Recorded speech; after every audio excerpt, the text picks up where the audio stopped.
Federalism!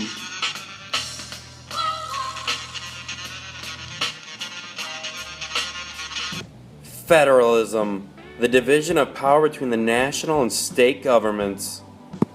Here, if you want to read it, same thing. The national government is the government that makes policy for the entire nation.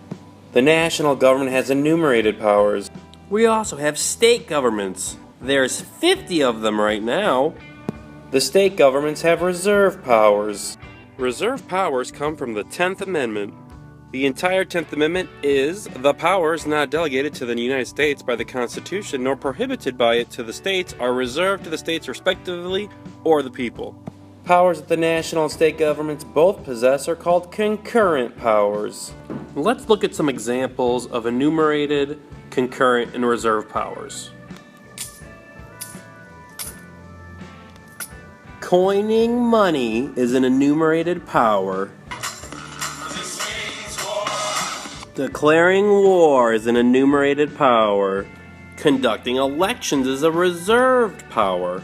Establishing local government is a reserved power.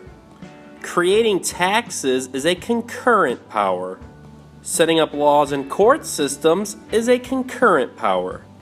As you can see, there are many powers that are split up between the national and state governments. This is too much. Stay with me, don't be a punk.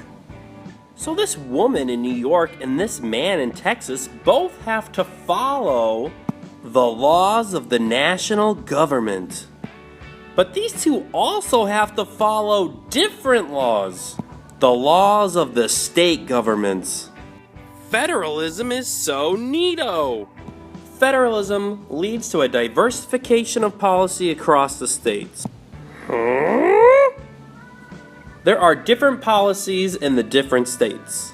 The differences in states could include sales tax, guns, healthcare, LGBTQ rights, marijuana, minimum wage, tax-free shopping days. Classic Chandler. You bet they can. They got a whole bunch of complicated explanations of federalism, but luckily they give examples in cake form. Last thing you need to know is the difference between interstate and intrastate.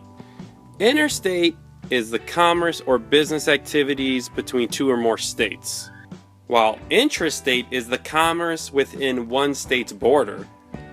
Federalism, so important they named an entire chapter over it.